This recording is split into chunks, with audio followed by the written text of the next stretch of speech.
Well, there's more information on the Bob Huggins situation, and it looks like Bob Huggins it will not have to spend any time in jail, which is a good thing. Paul and I are going to kind of give you the latest on that. And we're also going to talk a little bit about RaeQuan Battle and a special recognition he was given today.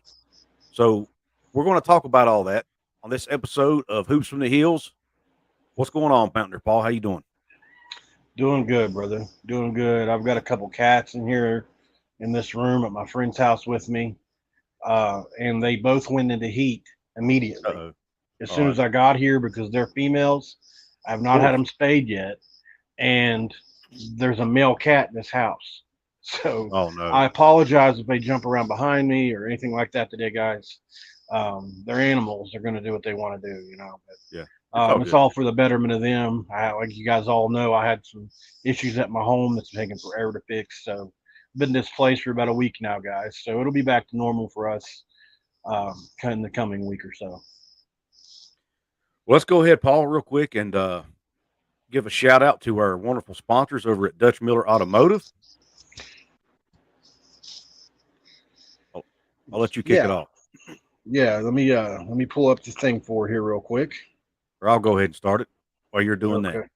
All right. This episode of Hoops from the Hills is brought to you by Dutch Miller Automotive, where friends and family pricing means you get the best deal right up front on any new or pre-loved vehicle in stock every time.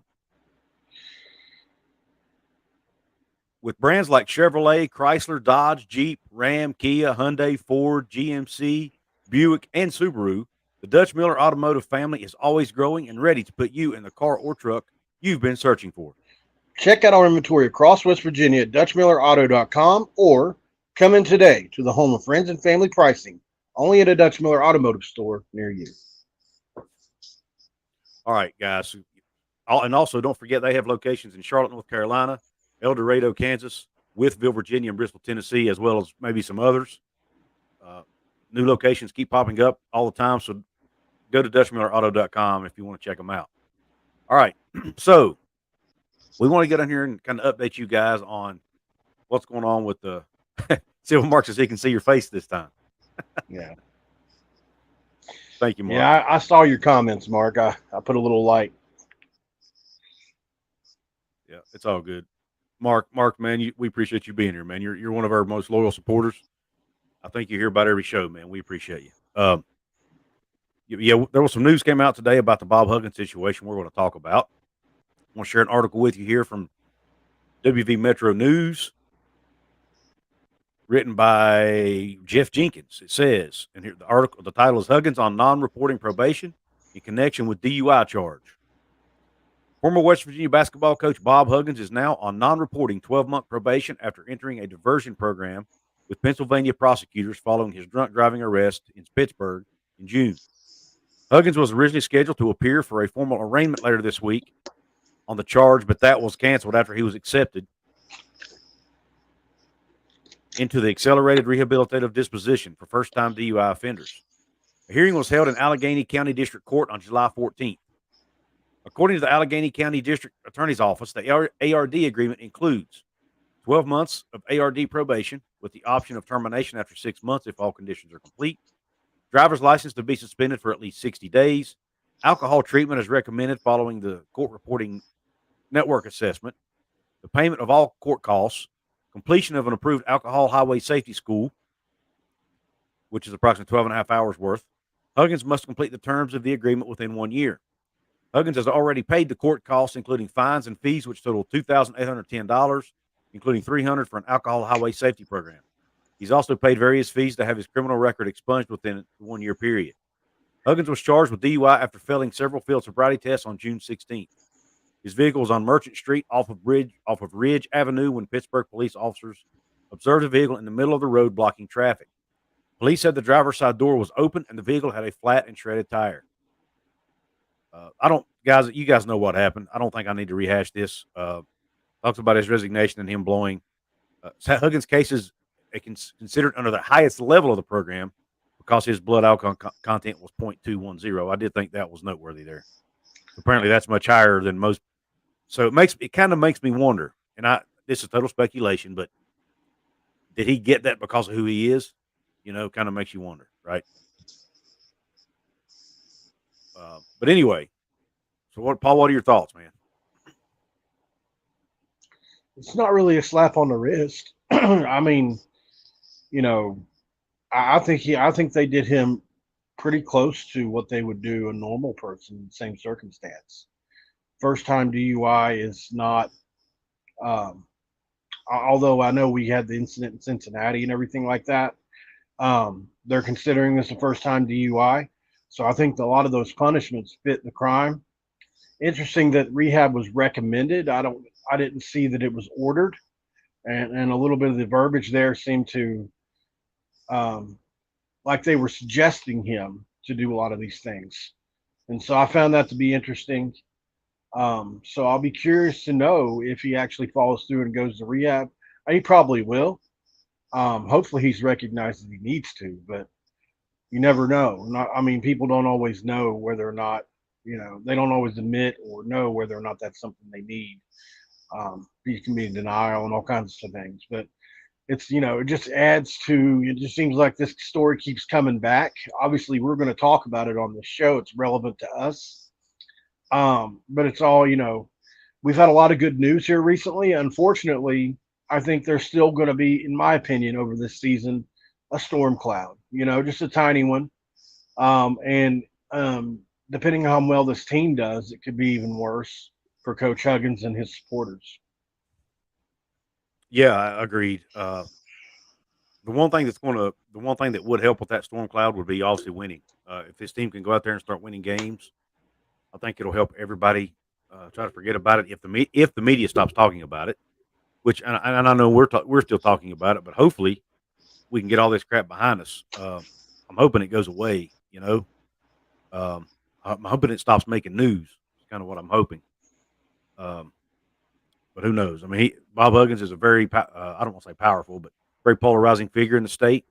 He's a very well known figure in the state, very popular figure in the state. So of course, people are going to write articles about this. When there's an update, and we're going to get on and talk about it because that's what we're supposed to do. But once the season starts, I'm hoping all this will be behind us and we can move on and just watch basketball and focus on the basketball piece. Because Right. this team has an opportunity to be really good and maybe even special. I think they have a chance to really prove some doubters wrong, and that's what I'm getting excited about. Is that piece of I completely agree, sir. it. Now, is there anything else on that you want to? Oh, there was one thing I want to touch on here. But I think what this does do, because there were some rumors and some speculation that he might get the charges dropped. By the fact he got probation, that means the charges did not get dropped, right? I mean, Correct.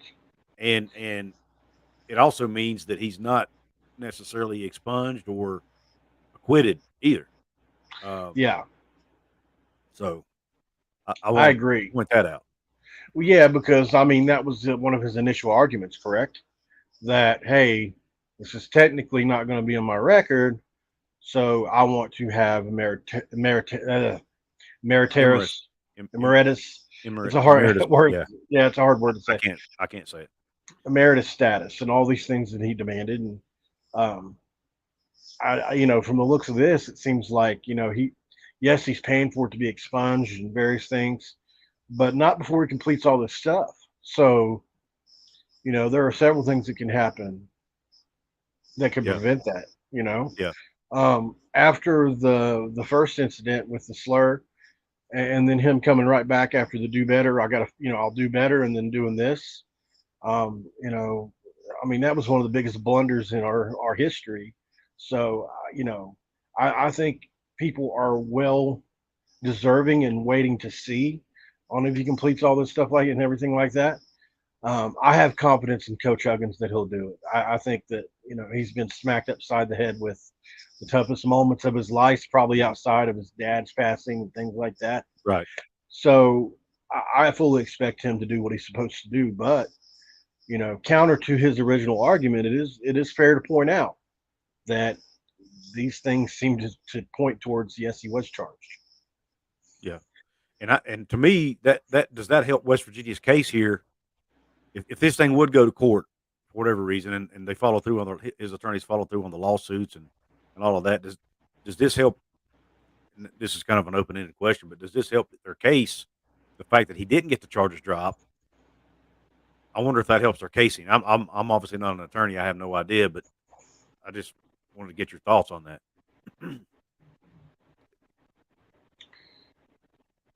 This is a little bit impromptu, but what do you think about Jesse Edwards, man, putting on a show? He's really done well in that deal he's got going on. And did you see Fran Priscilla? Yes. He retweeted that earlier. I think it was today. It might have been yesterday, saying, "Look, you guys got an All Big 12 player. He really looks the part of a lottery pick."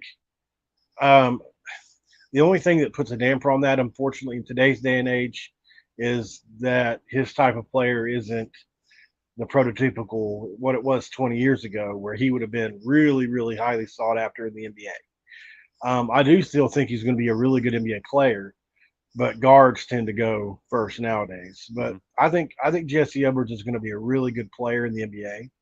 I think he's going to be a really good defender in the NBA. And Fran Priscilla was pointing out his footwork is really better, and it really is, and his agility. A lot of the things that he's really been able to showcase, and what's a lot of people are telling me is a really tough tournament. I've been really pleased with what I've seen out of him. Yeah, it's on your screen now. Actually, should be on your. Can you see that, Paul? Is it? I don't think I hit. I didn't hit share, did I? Hold on. That helps. I'm enjoying it, man. I don't know why y'all are not. Right. Can you see these it now? are the Jesse Edwards highlights. Yeah. Scroll down just a bit. Fran Priscilla says, "Hey, WV Hoops fans, you've got an all Big 12 conference level player in Jesse Edwards 14. Here he is representing his country in the summer in pre-Olympic qualifying." Yeah, watch so some of this these is highlights. good competition. Balance, talks about his balance and shooting touch right here, off of one leg for a big guy. Yep. It's hard to believe how big he actually is. He's a big guy. Yeah, what is he, 6'11", 6'10"? Fran said he was a 7-footer. I think he's probably 6'11"-ish. That was really good footwork there. One of these is my favorite play. That's what I think we're going to see a lot of. Yep. Is the lobs. Can you imagine him and a Cook? Yeah, and with Kirk both running to the rim. With Kirk Reese on the ball. Yeah. Absolutely. Now that was the best play. Although that's probably a charge in our game. Yeah. He was a little, but I mean, see, that's where he is so good right there.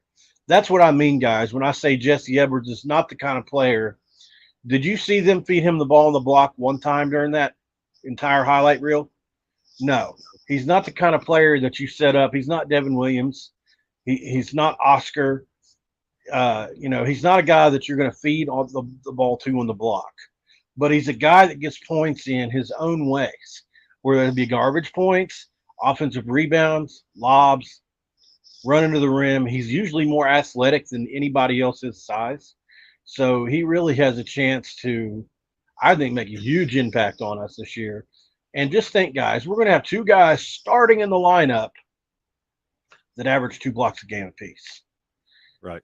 Now, I don't need to tell you guys this. You're all smart viewers here. Oh, sorry about that. I've got this cord. I'm not used to having a cord on these headphones, and I talk with my hands.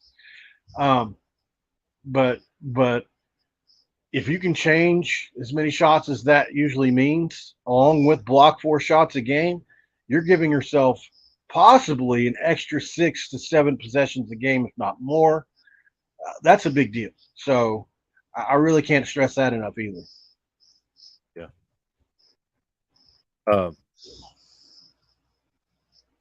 Gene McGuinn says, back to the Huggins thing, Gene McGuinn says, I think for Bob's record to be expunged, he has to meet all the requirements that Pennsylvania requires, so that is probably 6 months to a year.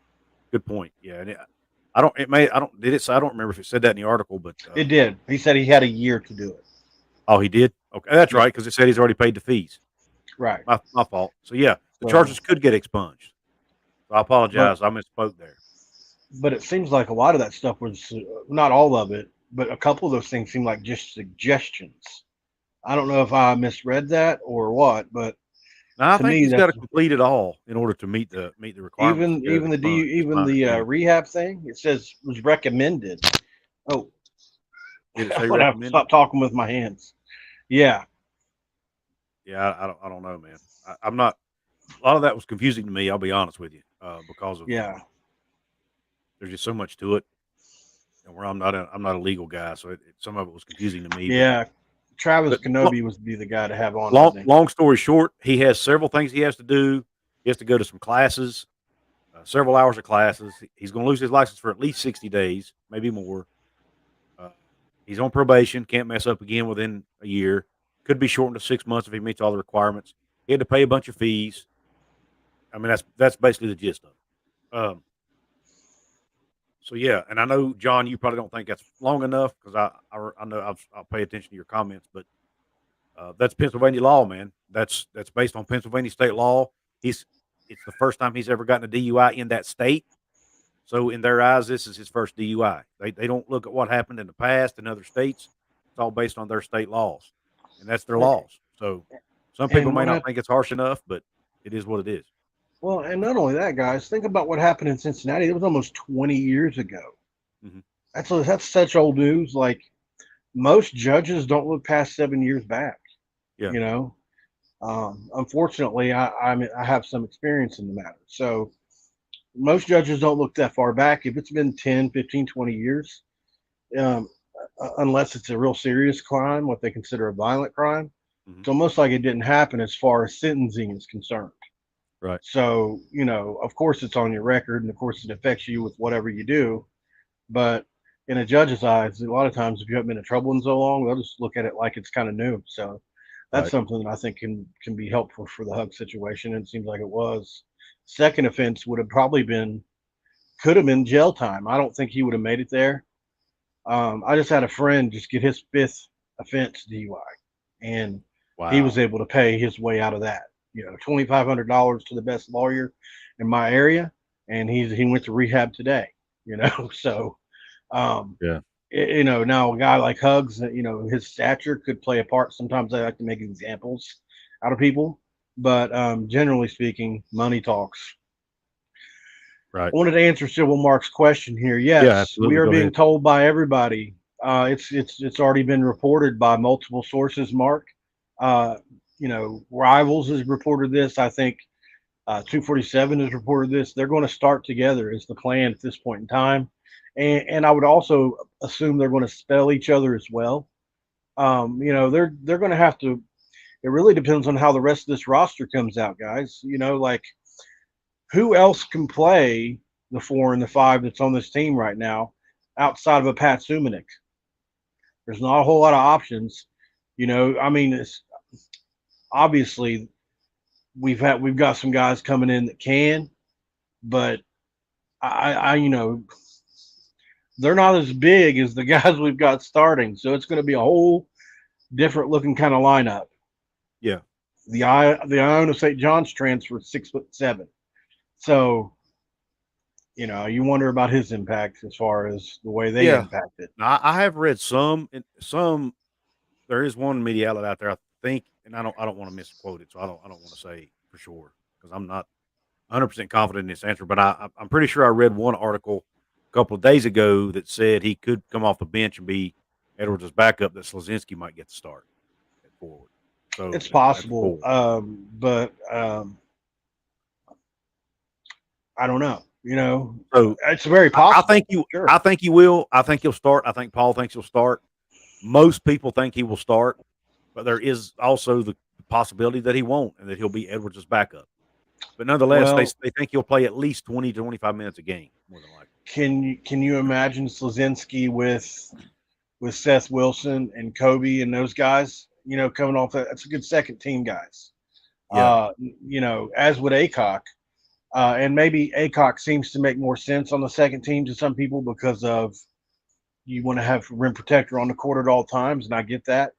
But you also could have two completely different kind of lineups. You could have a lineup that airs it out, sort of similar to a spread offense, with Slazinski and Seth Wilson and Kobe driving to the rim and whoever else can shoot it. Obviously, they'll mix in with the first team at times too, and you're always going to have some form of shooting on the floor. But or you're going to have what would you be like a really high defensive team? Can you just look at it like this? Imagine Josiah Harris, Kobe, the two bigs, and name another guy on the court all at once for defense. Mm-hmm. That would be a lockdown defensive unit. You know, this team has the potential to be extremely good defensively. I think a lot of people were probably overlooking that or haven't really thought about it yet. But individually, we have some really. It's too bad we lost Toussaint because he was He was just perfect for this team, you know, and he would have been great at point guard for defense. Agreed. And I think I saw some Kansas State people are expecting Kansas State to land Quez Glover. I don't know. Yes. I don't know if you've heard the same thing. I have. But they also expected they also expected them to land a couple of the guys we got. So yeah, or a couple of guys that left. I'm sorry, a couple of guys that left West Virginia were expected to go to Kansas State, and they ended up not. So yes, we do have one more spot to fill, Jay. Mark the Silver Shark. He is a forward, but he plays like a three. So Nava is a Nava, however you say it. I have to wait till I hear it. I have not heard his last name said yet, at least by media people. He has guard skills. He really does. He is, let's say 10 is elite. LeBron James ball handling at a 10, right? Or Kyrie Irving is at a 10 at the NBA level. I would say this guy is probably at a 5 or a 6 as a ball handler for a big. He's extremely good at handling the ball for his size. And I really think he could turn into a wing, even though he's a big player, 6'7". He can shoot it. He can drive it. He's really, really agile. I think now, I don't know if we know exactly what he's going to be yet, but he's listed as a 4. We'll see if that changes. Okay, Gene says it was reported on 3 that he's going to Kansas State, so I guess it's already pretty much a done deal then. Mm-hmm. Okay, thanks for that update because I hadn't heard that yet. And Battle's waiver, David Cummings wants to know about Battle's waiver. We don't know yet, man. I think they literally just applied for the waiver a few days ago. Is my understanding if they've even finalized it yet. We've got 7 days.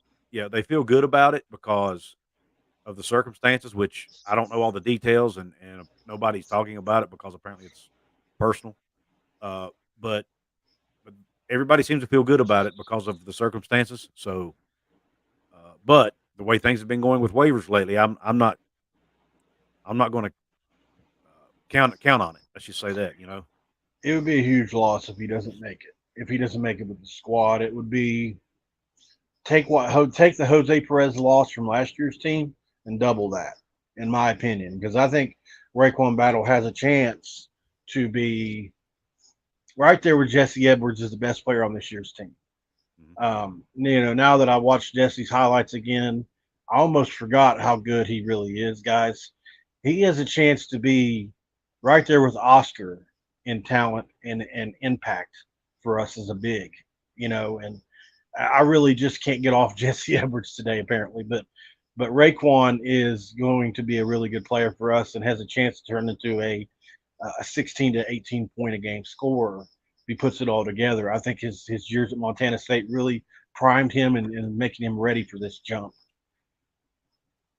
And speaking of RaeQuan Battle, on 3 today, thanks to our good friend Ethan Bach, he's requoted this tweet from On 3. 10 steals from the 2023 college basketball transfer portal. Look who's number 1 on the list. Yep. Shooting guard RaeQuan Battle for West Virginia. That right there tells you On 3 is very high on this young man. They think West Virginia got a steal by getting him out of the portal. We could have done a whole show on that. We could have. But everybody's high on this young man. So him getting that waiver, like Paul said, is extremely, extremely important in my opinion. I mean, I think he's really one of the key pieces to this team. And I think they're building around him, Jesse, Kirk Reesa, and Jose probably. I think they're building around those guys and expecting that to be their core as far as minutes and productivity. So, but to answer another question that I saw in the chat earlier, since we didn't get Glover, I'm not sure who they're going after. Paul might have gotten an update on that. I have not. Um, do you know who they would go after, Paul, if or who they might be going Quez after? Glover was the last name I was told. Now I haven't asked in 3 days. My source. So, I try not to. There's so much. He's got so much that these people that we talk to. Obviously, guys, they're probably they're media people and people that are close with the program. For me, anyways, and I can't speak for Couz, but so it's hard because I try not to because they're so busy day to day. What are all the stuff they got to do? Press conferences, right in the middle of football. So I really try not to overdo it with the sources, But Quez Glover was the last name I was told. So we'll have to wait and see. I'll find out this evening, guys. Um, so I'll have a name for you guys the next time you see us on the show, if one doesn't pop up otherwise.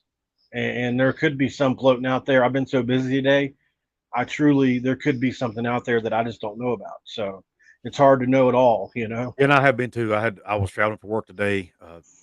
So yeah, I haven't had a chance to look. BPA 1985 says we might have to play 4 guards with a Cook or Edwards in case of foul trouble. Very, very true. But we've heard Josh Allert say he wants to get up and down the court a lot on offense, play faster, and a 4-guard lineup might actually work for this team, for this group. Sure. Yeah, and the good thing about a Cook and Jesse is they both can run the floor at their positions, especially a Cook. He's a road runner. But either both of them are on the plus side of athleticism for their size. They're not Devin Williams, who is a big bulky tank. That not that Devin Williams was slow or not a good athlete, but these guys are big, long striders with length and athleticism. So I think they'll be good to go, even if they have to run the floor a little bit too. Yeah. Either one, if they're playing with 4 guards, they'll be fine. And in the case of a Cook, stretch out and shoot a little bit. He is somebody you have to respect from back there. Yeah, he's not going to shoot 40%, but he shoots it well enough that you have to guard him. Yeah, I think he shot. What did he shoot? 28% on 2 attempts a game. 28 or 29, something like that. So that's not enough attempts to really know. But I think he would probably be in that 30 to 32% range, where, if you leave him open, he'll probably make it. Mark Silver Shark says, I think Seth and Kobe are being highly overlooked. And I think you're right, Mark. We could be. One thing a lot of us forget, myself included, Kobe Johnson played almost all of last season with an injury. He was not healthy last year. So, that I'm sure that impacted his game.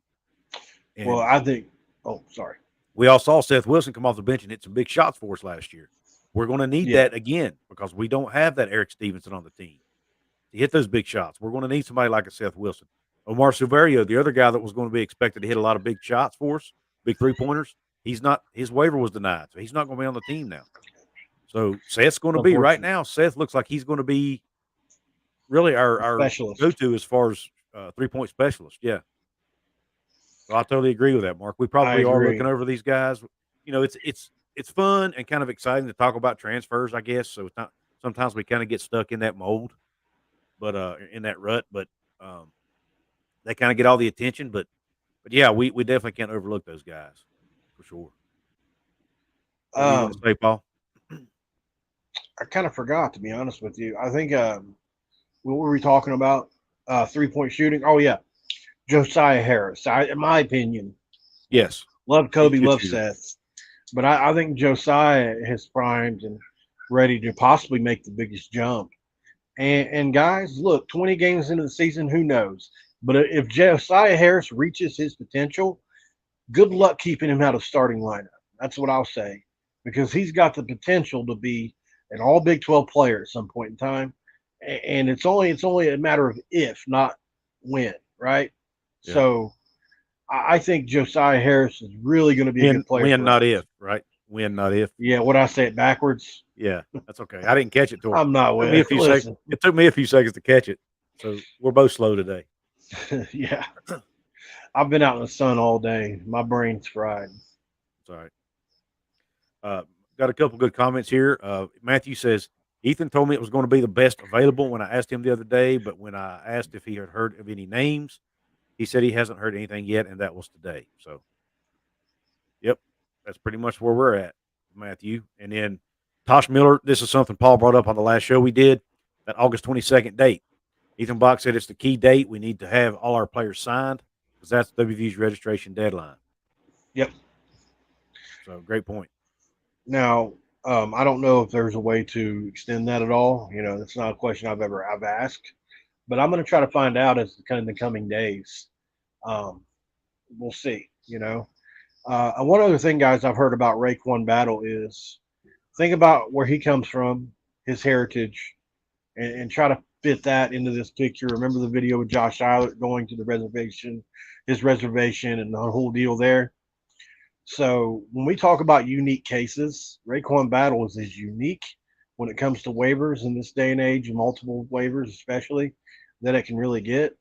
And that's why I think they put it in last, was because I think they probably expected to probably maybe take just a little bit longer than, you know, a guy like uh, Omar that was just over. You know, they submitted it and it didn't take a week. It was back denied. There my hands go again. That's the third time I've done that.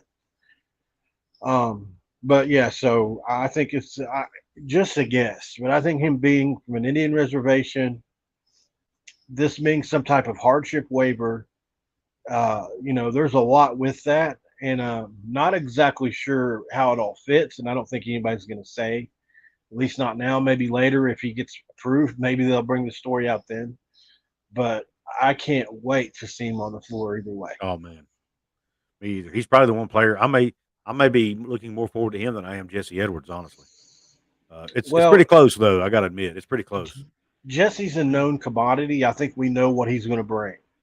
We know he's going to score 15 and probably average 8 or 9 rebounds a game and 2 blocks. Like he's already done it in the ACC against North Carolina and Duke. He's going to do it in the Big 12 too, guaranteed. You know, but RaeQuan's a guy that didn't do so well at Washington, went to Montana State and became their best player and the conference's best player, one of the best 2 or 3 in their conference. So does that translate? I don't know. Just like Jose Perez, does he translate? He failed at Marquette, went to Gardner Webb, did well, 15 points a game. Then he went to Manhattan, was their best player, preseason player of the year. Does it translate? We're going to find out. So we've got a mixture of guys that, do we know if they translate or not? Not sure. With some guys that we know can play, Kirk Risa, Jesse Edwards, Cook to some extent, and what's already on our roster. And I think it's an interesting mix. It really is. Yep. Pat Summick, yep. BPA. Pat Summick is also someone to watch. He had a good end of last season. Agreed.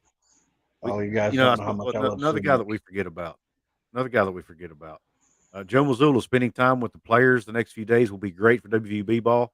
Totally agree. And we saw the little short clip today of him talking to the football team today. So Joe Mazzulla. I did not know that. This is news to me. Yeah. What happened? Joe Mazzulla talked to the football team today, just like what's his name, that country singer did last week. That's a huge guest to have. It is. Now the clip they showed was only like 20 seconds long, so it didn't. Yeah. And all it talked about was him wearing that WV on his chest and how important it was to him. That's all it showed. It didn't show. They had some recruits there for that. I hope so. But he basically said in a nutshell, heck, I'll just try to pull it up. Let's quit guessing. I agree, John Kelly. You want to sing a song or something while I'm doing this? Or she never cried when old Yeller died. She wasn't bought with the blood of the lamb. She never sang Star Spangled Banner, and she wasn't a John Wayne fan. I was actually kidding, but thank you anyway. Hey, look, don't ask me to do something. I don't get embarrassed very easy. Obviously. You can actually sing okay. My not me. If I start singing. Right. I'm sure a few people told me to stick to my day job. All right. See, thank you for the super chat, Jacob. Says I got a gut feeling Roddy from Facebook, Roddy from football to basketball too. That would be great. It would be great. I just don't see it happening, but yeah, it would be great. I think Coach Brown would let him, honestly, if he really wanted to. Don't you? I would accept that. I mean, listen, he's good enough. There's no doubt about that. Now he's a smaller guy, and I think that's your biggest concern. We see small guards do well all the time, and he's athletic enough, but he takes a pounding because he's such a small guy. He has to initiate contact, and it would be scary to see because he's obviously probably going to be a star for us on the football field. Right. Did you happen to see the clip of that catch he made in the scrimmage the other day? I did. From Garrett Green. Yeah, I'm surprised Coach Brown didn't show that or mention that in the press conference. But anyway, yeah, there's a picture of Joe speaking to the team. See if there's a clip. I might be looking on the wrong. There's a few more photos. I might be looking at the wrong. Goodness, man, I should have searched Twitter a little bit more today. All right, I'm gonna play this puppy. Okay. And this emblem has become a huge factor in my life. It's become an identity of who I am. I met my wife here. One of my kids were born here, and it's taken on this emblem has taken on a lot of who I am. And so it's special. It's important. It means a lot. So thank you. I appreciate it. So obviously that was a specifically chosen segment talking about the Flying WB. Yeah. Well chosen by whoever runs the social media there. But surely I would have liked to have heard more than that. Maybe it was personal, Maybe so. Coach Brown, he says those things all the time. Like, he's just not big on sharing personal things. Like, he's the opposite of Mike Gundy, really, right? Like, Mike Gundy spills the beans every time he has a press conference. It's probably great to be a reporter up there. You've got headlines all day. But for Coach Brown, it's pretty routine. I told you, I don't know if I've ever told you guys this, but Coach Brown, I've been told by somebody really close to the situation. I told Couz this. He's the same thing for lunch every day, and has for years, at least I was told, so that he doesn't have to think about anything else other than football.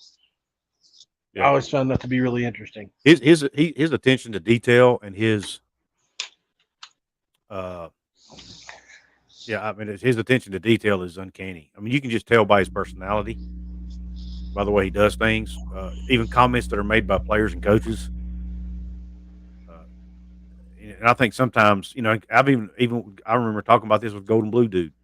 Sometimes it's almost like he overanalyzes things too much. I agree.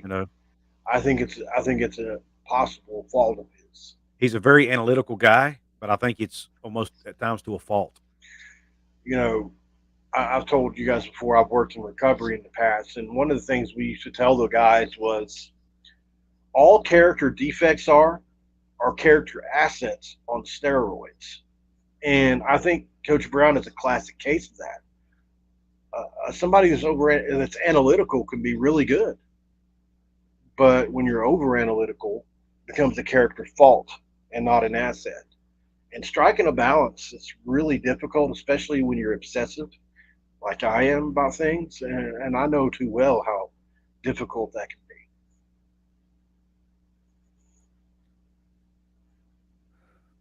be. Oh yeah, Civil Mark says he's talking about that song "Richmond North of Richmond." The song I sent you the other day. That's how popular that song is, man. That's insane, man. It's already up to 13 million views on YouTube in like a week. Could you imagine one of our videos getting 13 million views? No. I'm happy with 13,000, dude. I get excited over 13,000 views. Yeah, absolutely. I think one of our first good videos on this channel was the RaeQuan Battle on this channel. I think it did 6,000-7,000. Yeah. So I think yeah. But shout out to that man singing that song. I mean, he did a great job on it, and he deserves it. Deserves the recognition he gets. What do you think about this comment, Couz? Oh my God, man! I hate this cord. I'm just not used to it, guys. I apologize. Pitt's D-line last year is better than this year's Penn State D-line, and look at what C.J. Donaldson did.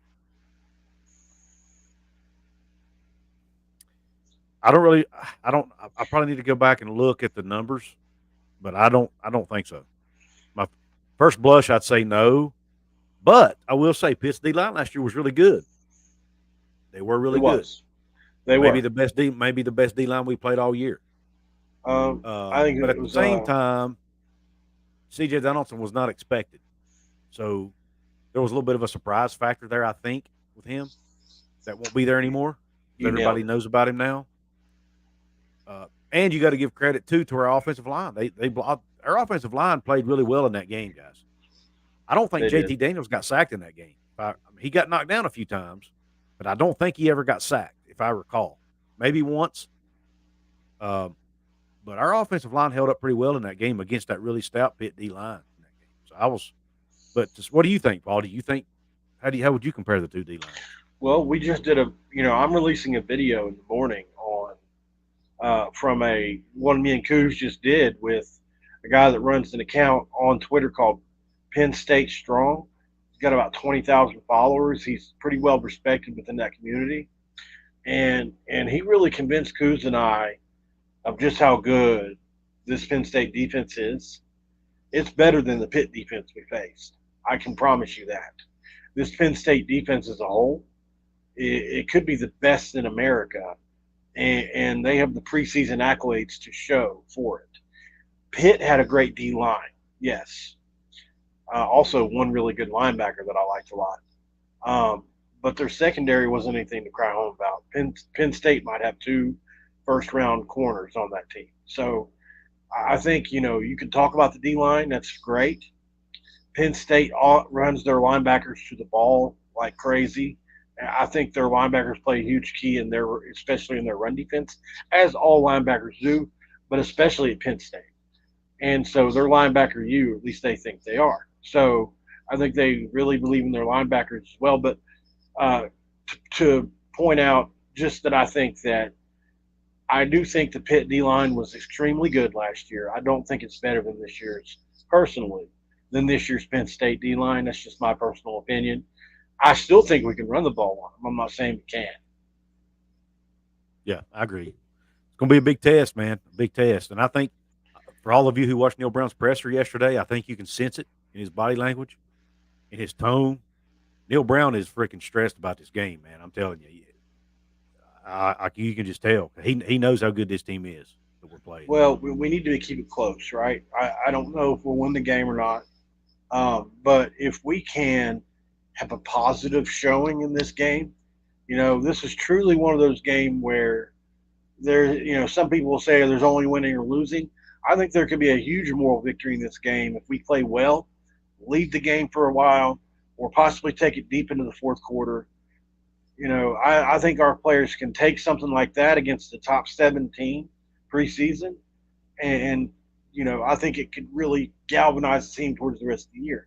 If we get beat 42-7, I don't know how we recover from that, and I think it's something he's worried about too, and he knows that he's coaching across from a guy. Manny Diaz is his second, he's starting his second year as defensive coordinator. James Franklin's been there for years now. There's a bunch of continuity on that staff. They've got 16 returning starters, and we don't. So they have all the advantages, and we have an offensive line, a loaded running back room, and what else, guys? That's the big difference. So I think that's what Brown stresses about, and me too. Do you think, Paul, shoot, I'm getting tongue-tied here. The Athletic put out a list. They put out a list every year. Bruce Feldman, I think, is the guy who does it. Top 100 athletic freaks in college football. Okay? Penn State had 6 players out of 100, guys. 6 out of 100 on one team out of 131 FBS teams. Think about that. That's pretty high. And 5 of those 6 were on the defensive side of the ball. Okay? That's how good that defense is. West Virginia had 2 guys on that list last year, Bryce Ford Wheaton and Jordan Jefferson. Neither of those guys are on this team anymore, okay? We had nobody on the list this year, just to give you an idea of what we're facing, okay? And that doesn't mean that list has nothing to do with how good you are at football, but it tells you how athletically gifted you are And almost every one of the players that was on that list are the guys expected to get drafted. Okay. So they have one running back in Nick Singleton and 5 defensive players, if my memory serves me correct. I went through the list pretty quick. I didn't sit and read the details. I was just looking to see how many they had out of curiosity, and I was obviously looking for some West Virginia guys. I was hoping maybe a Lee Coba or Zach Frazier or Wyatt Milam, somebody like that would be on there, but nope, nobody. CJ Donaldson. CJ, maybe, yeah. But and maybe they CJ's eventually probably a make year it. away from that, maybe. Yeah. But anyway, but yeah, but I don't. I'll be honest with you guys. If any West Virginia, I know we've got that thing going around on Twitter. West Virginia by 2 touchdowns. That's a shtick. It's all for fun mainly. I doubt many people actually believe it deep down. I don't. I mean, if we can keep it within 2 touchdowns, I'll be happy. And I know that may not be high expectations, but I just think from where they are where they're at as a program versus where we're at as a program, I just think that's realistic. If we can keep it within 10 points to 2 scores, basically, if we can keep it within 2 scores, I'll feel good about this team the rest of the season. That's how I'm looking at this thing. Mark the Silver Shark, love your commentary, dude. Love having, love when you come on here and do well in the chat room, dude. But I just have to totally disagree with you on that. The big differences here are, yes, Georgia and Clemson definitely had advantages in those games. There's no doubt about it. They probably win 7 out of every 10 games we played, right? In both situations. Maybe not the Clemson team. I think we're just a really bad matchup for them. But Georgia, as you saw towards the end of that game, was really turning it on. They had a lot of first-rounders on that team. Anyway, point being, I just think that team we had was special on both occasions. There's no Geno Smith, Tavon Austin, or Stedman Bailey on this team. Just like there's no Pat White, Noel Devine, Steve Slayton, Jock Sanders, name them. We don't have any of those guys. No proven guys, really, except an offensive line and a running back room. And Aubrey Burks, and a couple other guys on defense we think are going to be pretty good. But those teams were winning teams that both had won 9, 10, 11 games going into those games. So those teams were used to winning and expected to win. Your comment, while I understand it and appreciate it, I don't think it's applicable to this one.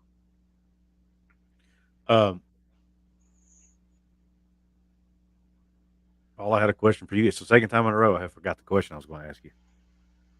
But anyway, I'll remember it again in a minute, hopefully. Tosh Miller says, what do y'all expect out of W offensive strategy? I think they'll run it a ton because we got a good O-line and good running backs.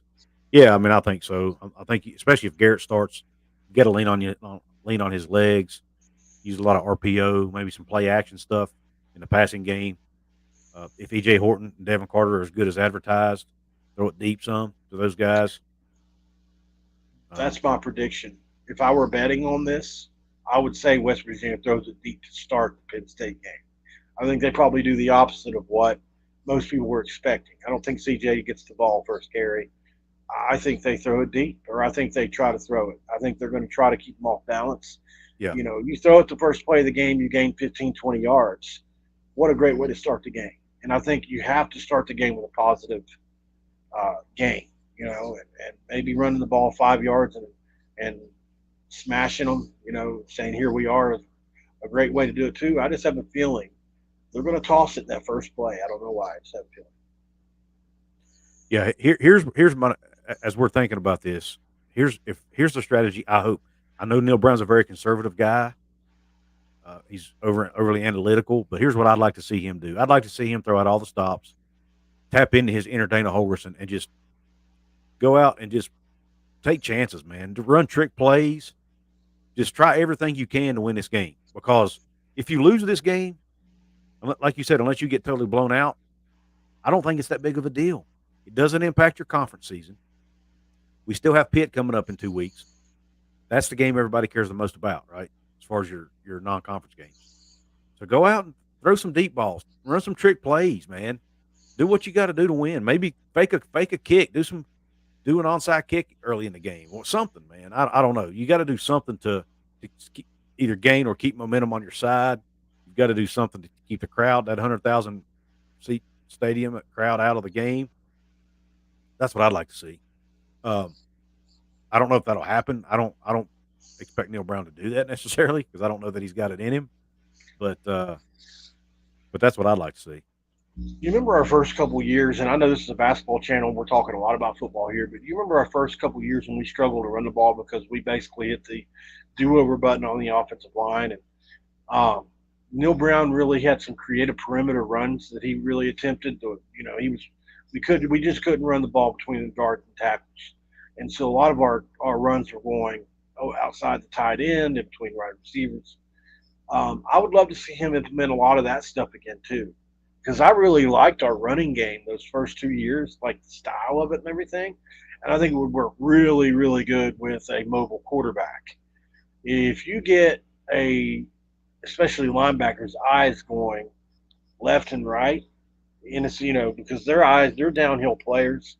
And I know, you start bringing wide receivers across formations and running options off of that kind of stuff and really playing off of that, it can be extremely tough to guard against for sure. Well, and we've heard him talk about maybe using 2 running backs some. Yep. So you've got a lead blocker. We've heard him talk about using the tight ends more in both the passing and the blocking game. There's got to be a reason he's putting a guy out in the slot that's about 6'3", 6'4", 230, 235 in Noah Massey. I think he's looking to bring some of that outside run game back again, Paul, and he needs those guys out there that can block. That's kind of my feeling. Cortez Braden's not small either. I could be completely wrong, but speaking of that, 2 things I want to ask you. Again, we're talking about football here, but that seems to be what everybody wants to talk about in the chat room. So let's talk about it.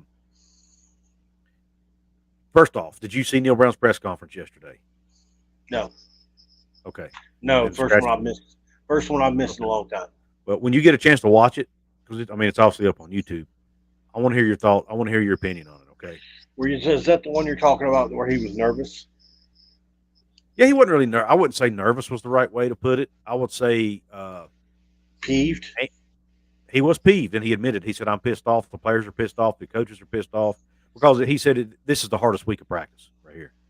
And he said, "I'm hard on it. He's being hard on the guys purposely to get them ready, and he's trying to put them under pressure situations." So people aren't happy, right? Huh? Probably people aren't happy. I wanted to get. I've heard 2 different. I looked at it as a positive. That he's fired up. He's trying to get the guys fired up. But Skylar Callahan. Are you sick of having issues? Skylar Callahan kind of looked at it as a negative, like Neal Brown's kind of. Are you sick? He's concerned. He takes it as Neal Brown being concerned that they're not ready. But let's face it, a coach never thinks you're ready. You're never comfortable going into a game, especially a game like that, in my opinion. So of course he probably don't feel like they're ready. Who would? I'm gonna leave this. I'm with you. Questions for you all. Is this the one yesterday? Yeah, that's the one. I heard it. Yeah, that's it. Gray hat, white shirt. Yeah, that's it. Yep, that's it. Okay. I'm pissed. The kids are pissed. The whole coaches are pissed just because you're doing the same thing over and over again, right? And that's kind of the dog days of camp. And this is the most important week you have in your. Well, I was just getting a feel for the first couple sentences. Oh, I got you. Yeah. I wasn't going to sit here and watch the whole thing. I didn't know what you were doing. I was like, what's he doing? Just based off that first bit, I mean, he came right into it swinging, didn't he? The coaches are pissed. The players are pissed. We're doing the same things over and over, which kind of contradicts what Sean Reagan said, right? What did he say? Sean Reagan said, the one improvement from last year to this year, I can honestly say, is they're not making the same mistakes. They're making different mistakes. Now, he was talking specifically quarterbacks. Yeah. Neal didn't get into quarterbacks. He's not talking a whole lot about the quarterbacks. I will tell you what he said about the quarterbacks. He said, here's what he said, and you take this however you want. He said Nico did really well, made some good plays in a goal line or a 2-minute situation. but he also made a lot of bad decisions or made some bad decisions. He said Garrett played really solid and made solid decisions. That was his. So what's that tell you? I mean, every press conference they're saying the exact same thing. Garrett's doing well. Nico's making bad decisions. They say it every single press conference. And, right. Well, I mean, they could be setting Penn State up for the big woo and start Nico, and maybe it's really been him all along. Maybe. Or Garrett's really just that far ahead. Yeah, I hope it's that far ahead. Honestly, I don't. I've always said I think Nico, if he reaches his potential, here's an argument. I've been for Garrett all along. Not that I dislike Nico, I just think he's more ready. Joey Foster actually told me this the other day, and I kind of understand it now, and I think Del Wolfley feels the same way because I saw it on Twitter. It's not very often that West Virginia gets a 4-star quarterback. Okay. And if you get a 4-star quarterback and you have a chance to build for the future, you probably need to keep him happy if you can, as much as you can, right? Right. And that was kind of Dale Wolfley's point. He said, look, we got a 4-star quarterback here. We need to keep him. So put him on the field, basically. What Joey said was a little more detailed, and he kind of made it. He said if you're going to get 5, 6, or 7 wins with Garrett, and you still think you can get 5, 6, or 7 wins with Nico, and get him ready for the future, why not do it? Why not do that? Right. You're doing both. You're putting somebody out there who can possibly win now, because the coaches have said they think they can. Yeah. And you're also getting ready for the future. But see, I look at it this way. Neal's coaching for his job this year. He can't do it. 5 wins will get him fired. 7 wins may not get him fired. So I'm taking 7. Right? And if Garrett can get me 2 more wins, I'm going with Garrett. Now, I do totally understand with the transfer portal now, it's a huge risk if you don't start Nico. But I heard another podcast say this, and it was a great point. And it may have been Scholars. I can't remember. We've heard Neal Brown talk about this. What happens if you put a quarterback out there that's not ready? It can ruin them, yeah. It can ruin their entire career. Right. So unless Nico is 100% ready, and he's ready, I don't think you can risk putting him out there against Penn State. But now you might be able to put him out. Garrett. Huh? Say the same for Garrett. Yeah, but Garrett's going to be more ready than Nico. He's 2 years older than him, and he's started Power 5 games. There's no argument there in that. I think there is. I mean, how many games has he started? Paul, did you not watch the spring game, man? Did you not see him? I don't base he struggled. He struggled to play against his own team. He also didn't play with the same players that Garrett. Yes, he did. They were rotating guys in. They rotating started Garrett. Dude, but he went ones, twos with the quarterback. I have my opinion. You have yours. It's not a big deal. No, but I just don't. At the end of the day, I don't see how you can say Garrett ain't ready when he started.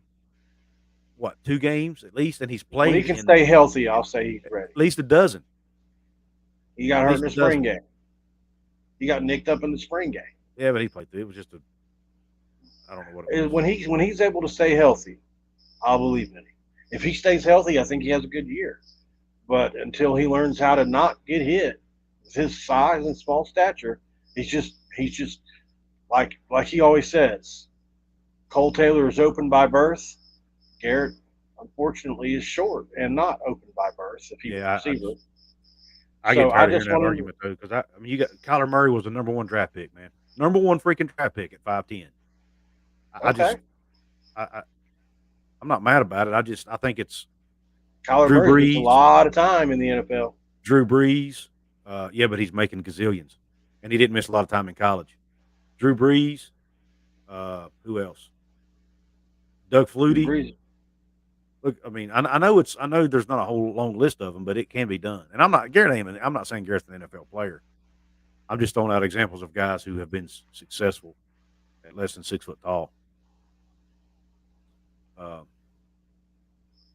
Yeah, and John, they might play guys they might play them both. That's actually something I've thought about. It wouldn't surprise me if they do, actually.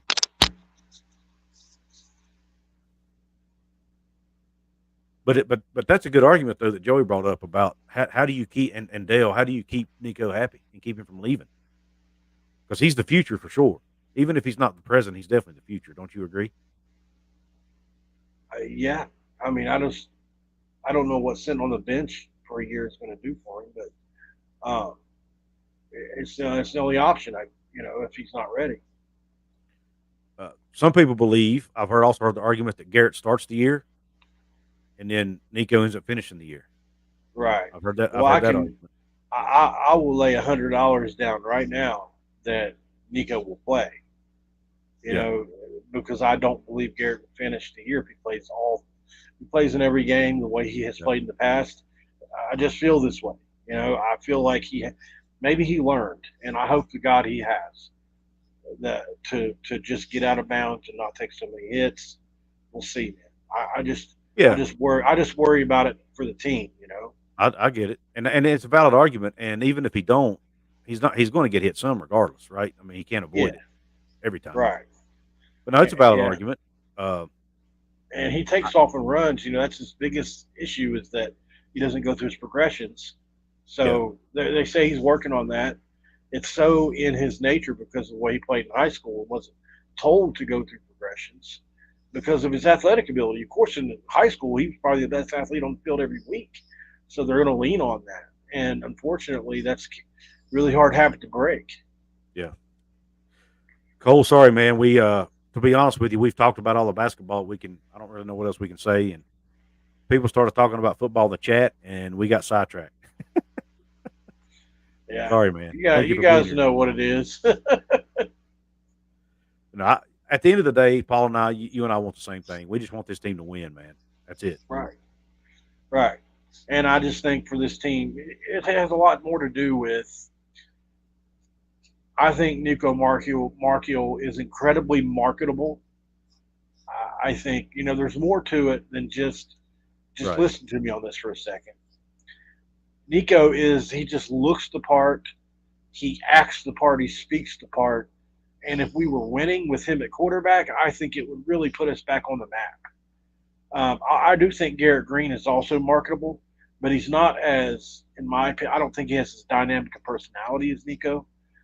So that's the selfish thing for me. Like, I just think he could help put our Flying WV back on the map a little bit. If they were both the same caliber of quarterback, I think Nico is just a little bit more marketable as well. Yeah, that's fair. And one thing Dale Wolfley pointed out, he said you got to play the game on the field, but nowadays you have to play the game off the field. You do. And unless you want to see this 4-star quarterback pack up and go somewhere else, you got to play him. I mean, it's that simple. Yes, Curtis. Well, they don't. I mean, they obviously don't have to, but yes, if they add somebody, they have to be. It's my understanding they have to enroll in classes at West Virginia by the 22nd. I think that's how it goes. Yeah, so I don't know if that can be done on one day on the 22nd, or is the cutoff day the 22nd? Like, oh crap, the 22nd's here, it's too late, or is it after the 22nd? So I'm not really sure exactly on any of that, but basically, like he said, 22nd. If you're waiting that long, you've waited too long. Something's got to have break over the next 6 days, basically. Yeah. Braxton says, where does WVU basketball target in the portal now, and who would they target? Yeah, we touched on that earlier, Braxton. We don't know, man. They just want the best players that are out there right now. We were hoping they would be able to get that point guard, Quez Glover, from Samford, who had transferred to BYU, never played for BYU before deciding to leave. Looks like he's going to Kansas State now, so we're not going to get him. I really don't know who else is out there right now. I got a feeling they're going to end up with nobody, but who knows? Well, I mean, maybe they still have a week. They still have a week to get it done. Right, they still have a week to get it done for sure. Does Rodney Gallagher come in the fold? That'd be something. It would be cool. I like somebody suggesting that earlier. Give him that last spot. But I mean, it wouldn't count for the scholarship. Exactly. They could add him and somebody else. Yeah. Yeah, that would be cool as hell. Yeah, I'm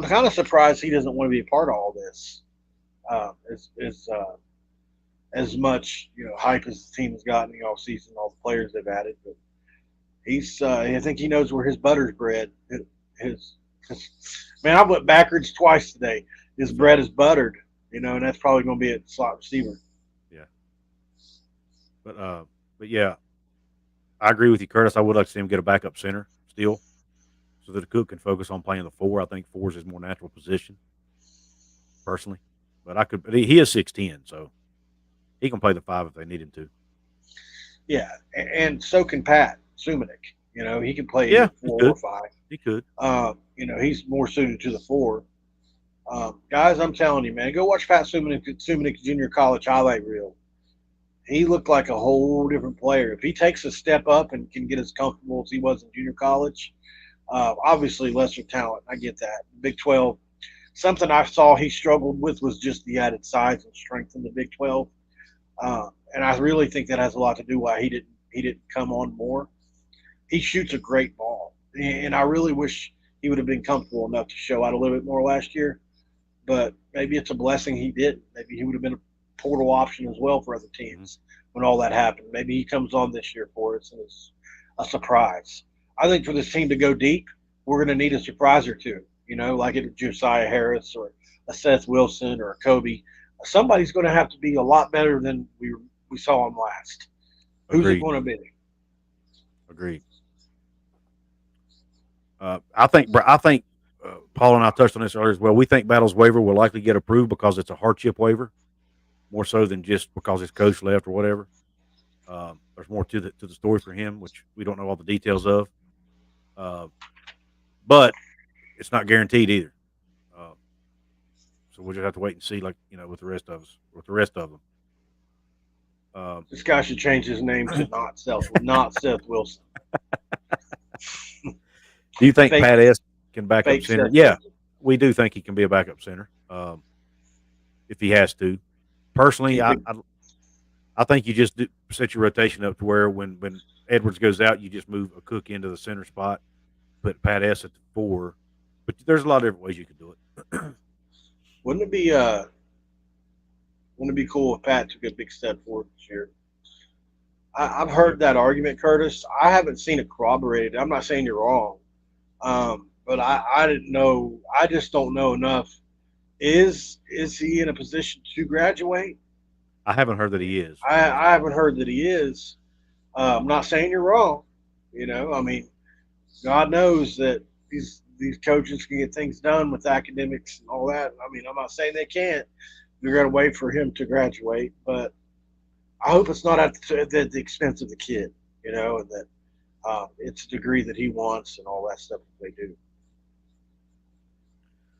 Well, guys, we've been on here over an hour now. We appreciate everybody for coming on. Paul, any last thing you want to say before we jump off of here? Yeah, me and Couz are still friends. We don't hate each other. We argue all the time over Garrett Green and Nico Martin. Oh, dude, yeah, it's probably the most heated argument we've had because we don't argue about a whole lot. But right.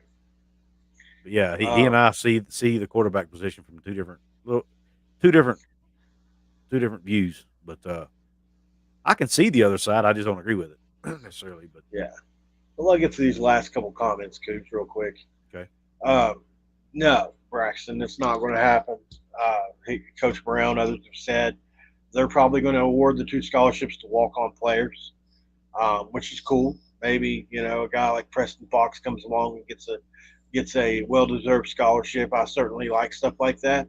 There's a couple guys on the team I think could do it.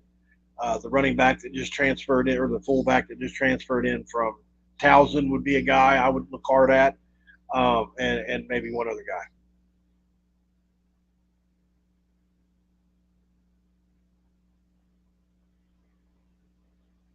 And I know, yeah, you're correct.